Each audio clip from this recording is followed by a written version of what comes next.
Perang Rusia dan Ukraina memasuki tahun ketiga, tepat pada Senin 24 Februari 2025. Selama adu tembak pecah dengan Rusia, sudah ada 5 kota atau oblast Ukraina yang diduduki oleh Rusia. Bermil-mil wilayah Ukraina telah dicaplok oleh Rusia dalam 3 tahun peperangan.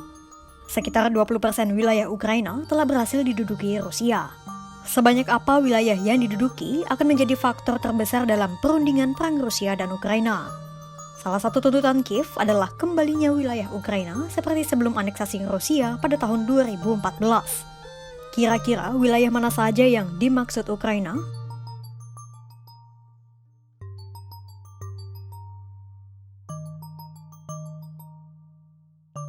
Sejak 3 tahun yang lalu hingga kini, Rusia sudah menguasai 5 wilayah Ukraina. Mulai dari Luhansk, Donetsk, Zaporizhia, Kherson, dan juga Crimea yang telah dicaplok sejak tahun 2014.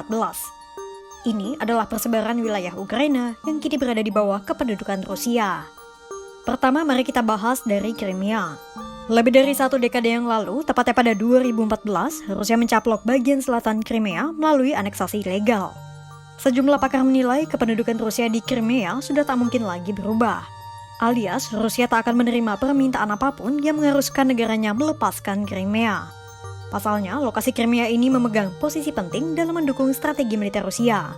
Letaknya yang berhadapan langsung dengan Laut Hitam memungkinkan Rusia untuk mencapai Mediterania dan Timur Tengah dengan mudah.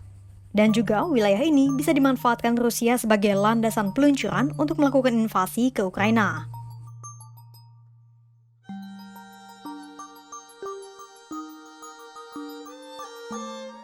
Kedua, untuk membahas soal wilayah Luhansk, Donetsk, Zaporizhia, dan Kherson, kita perlu memutar ingatan lagi ke tahun 2014. Setelah Rusia menganeksasi Crimea, pertempuran pecah di Donetsk dan Luhansk pada April 2014. Kedua wilayah itu dikenal juga sebagai daerah Donbas.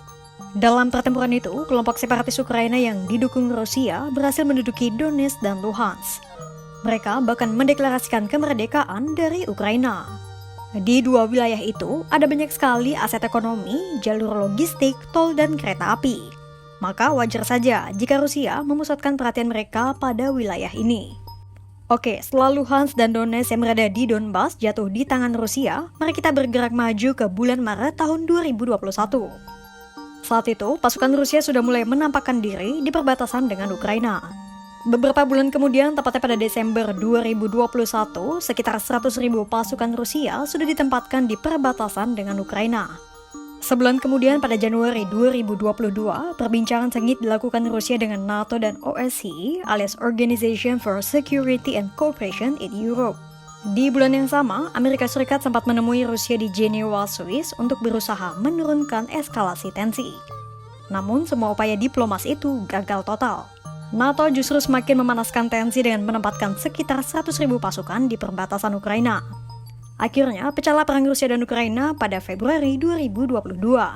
Pada tanggal 22 Februari 2022, Presiden Rusia Vladimir Putin memerintahkan pasukan dan tank militer Rusia untuk menempatkan diri di wilayah Donbas. Tepat beberapa hari sebelum Putin akhirnya memutuskan untuk melakukan invasi besar-besaran ke Ukraina. Di tahun yang sama, tepatnya pada bulan September 2022, Rusia kembali melakukan aneksasi pada wilayah Ukraina, tepatnya Zaporizhia dan Kherson. Putin menyebut wilayah Ukraina yang dicaplok itu sebagai bagian dari Rusia dan kemauan dari orang-orang yang tinggal di wilayah itu.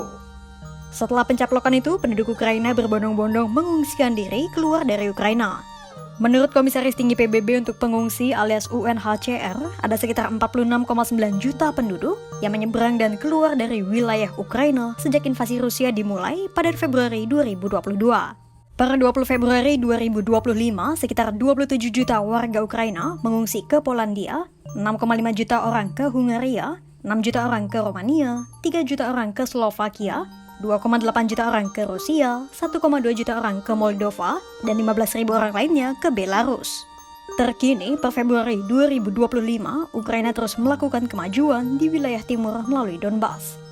Para ahli di Institut Studi Perang memperkirakan pasukan Rusia akan fokus merebut kota-kota di garis depan Ukraina selama musim dingin berlangsung. Selain 4 wilayah utama yang dianeksasi, Rusia juga melakukan operasi militer di wilayah lain, tepatnya Kharkiv, kota terbesar kedua Ukraina. Rusia sudah menyerang Kharkiv sejak Mei 2024. Pasukan Ukraina masih bisa bertahan di Kharkiv meski sejumlah desa direbut dan ribuan warga sipil melakukan pengungsian.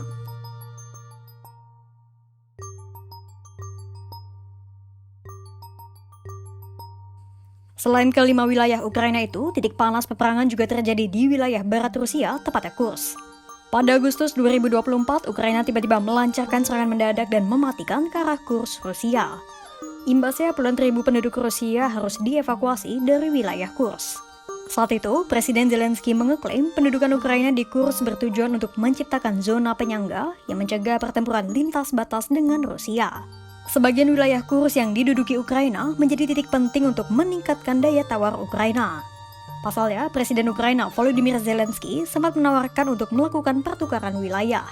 Ukraina mengembalikan sebagian wilayah Kursk dan Rusia melepaskan daerah-daerah yang telah dianeksasi sejak tahun 2014. Meski demikian, posisi Ukraina belakangan semakin terpojokkan dengan perubahan kebijakan Amerika Serikat di bawah komando Presiden Donald Trump. Pasalnya, sejumlah gebrakan telah dilakukan Trump. Mulai dari menghubungi Putin langsung dan mengadakan pertemuan delegasi antara Amerika Serikat dan Rusia tanpa melibatkan Ukraina dan Uni Eropa. Lalu, Amerika Serikat juga 2 kali berpihak pada Rusia dalam pemungutan suara di PBB. Hingga yang terbaru, Trump menyinggung bahwa dirinya kemungkinan besar akan membuka kembali diplomasi dan kerjasama ekonomi dengan Rusia. Langkah tegas yang jelas membuat Ukraina dan Uni Eropa ketar-ketir. Itu tadi pemetaan 5 wilayah Ukraina yang telah dianeksasi Rusia sejak tahun 2014. Dimulai dari Crimea dan berakhir pada pencaplokan Luhansk, Donetsk, Zaporizhia, dan Kherson. Meski demikian, tak semua wilayah itu dikuasai oleh Rusia. Hanya saja, sebarannya yang luas menyebabkan 20% wilayah Ukraina kini berada di bawah kendali Rusia. Kira-kira sampai kapan Rusia akan terus melanjutkan invasinya? Apakah Donald Trump bisa memadamkan api perpecahan antara Ukraina dan Rusia? Simak terus perkembangannya hanya di kanal YouTube Kompas.com.